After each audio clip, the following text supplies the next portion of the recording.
Okay, so now that you understand how the definition of a derivative works, you know how to use limits to find derivatives. Now I'm going to show you some shortcuts. We did some stuff in class, so you probably already have some ideas. One of the things that you should have seen in class is the constant rule.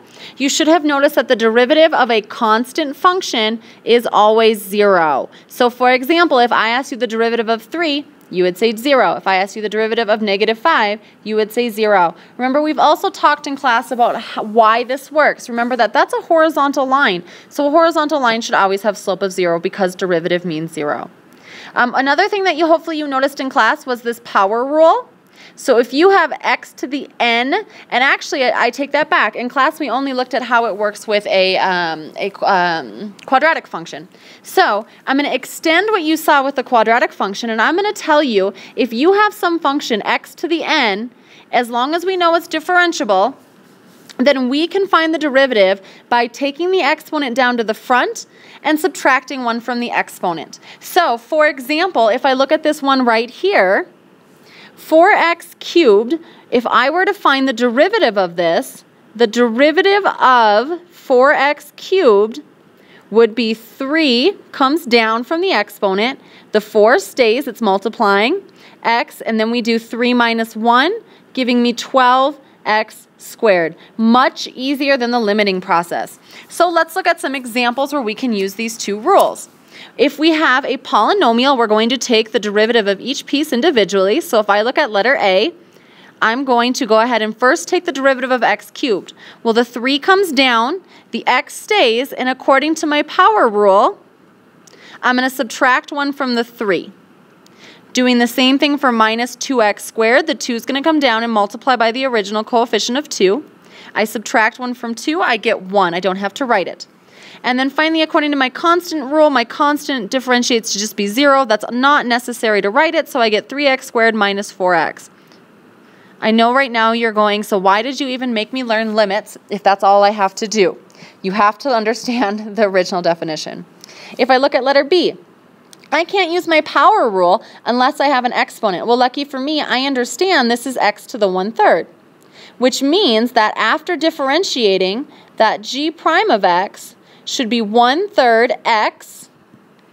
If I subtract 1 from 1/3, well, 1 minus 1/3 is 1/3 x to the negative 2/3. And I wrote this wrong. I said it right, but I wrote it wrong. I was subtracting 1 from my 1/3. I apologize for that. I could, of course, move that to the bottom. It's not necessary to move it to the bottom. I'm going to go ahead and leave it like that. Looking at my bottom 3 examples here, I'm going to scoot over again. Looking at letter C, again, I noticed that this piece is okay, but this piece is not okay. It doesn't have a power yet. I'm going to get it a power by moving it to the top. Remember, when it moves, it either loses its negative or, in this case, gains its negative back. And now I can use my power rule, giving me 4x to the 1. Well, when the minus 3 drops down and multiplies by minus 4, I'm going to have plus 12x. Subtracting 1 from negative 3 gives me negative 4. Remember, I can leave it like this, or I can bring the x to the minus 4 down to the bottom and rewrite it as 4x plus 12 over x to the 4th. Either one is acceptable. Letter D, I noticed that, again, I don't have a power unless I fix it by bringing it to the top. So I'm going to say that's the same thing as 1/2 times x to the negative 3.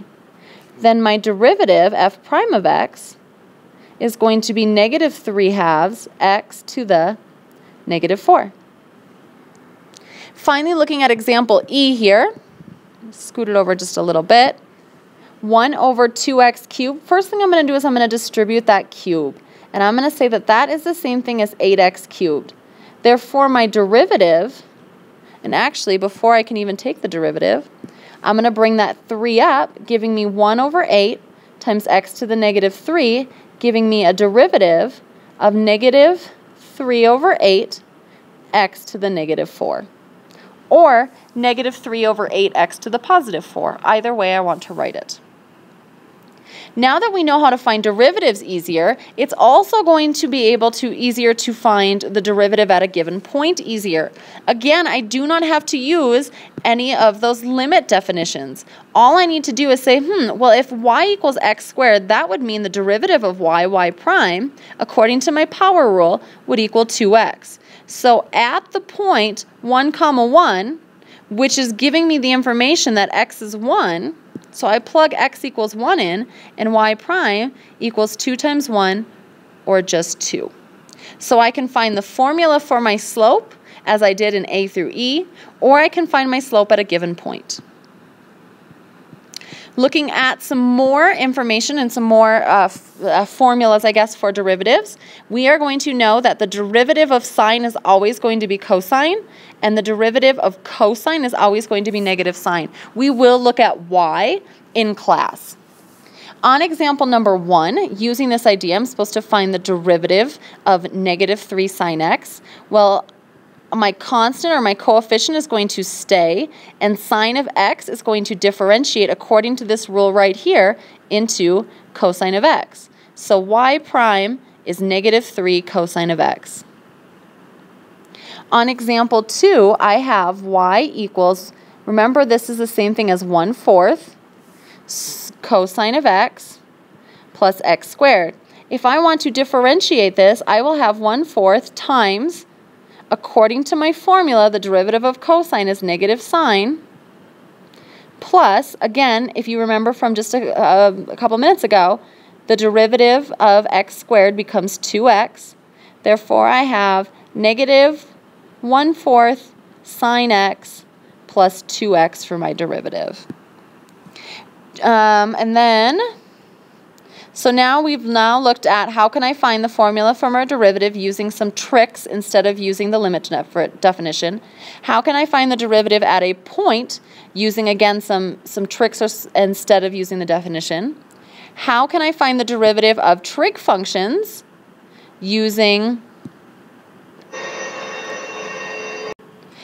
a formula instead of the definition. So finally, I also should be able to find the equation of a tangent line. So remember, to find an equation, I need slope and a point. I'm given a point. If I can find the derivative, then I'll also have a slope.